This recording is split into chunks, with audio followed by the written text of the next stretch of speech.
Hey, this is Ben Johnson from Instagram, coming to you from my basement in collaboration with Believe in the Run.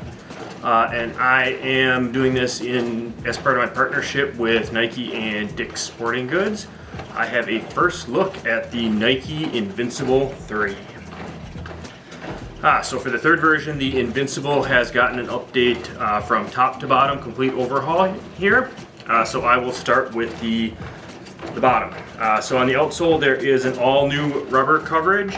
It is still full coverage on the full bottom of the outsole. What is different is there is a little bit more segmentation in the rubber to provide a little bit of additional flex. And then there are some cutouts where you can see all the way through to the midsole, and that will help to minimize weight to some extent. On the upper is a fly knit upper. It is a fairly stiff, not too stretchy fly knit.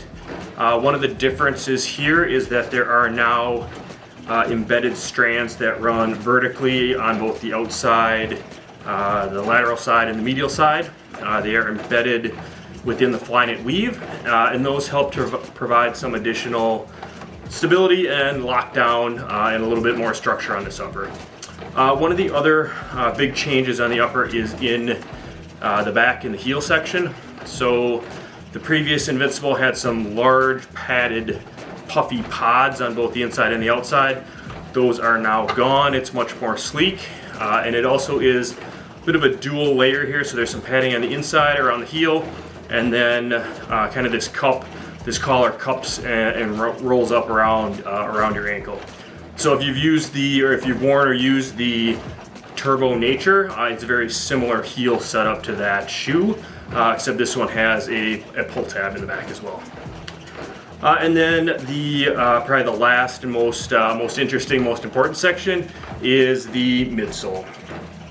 So it's still a full ZoomX midsole, and there's no plate. This is a daily trainer. From my measurements, the sack height's about the same, possibly about 1 millimeter higher. There is a little bit of a change in the rocker, so the toe off is a little bit steeper and provides a little bit faster turnover from what I found.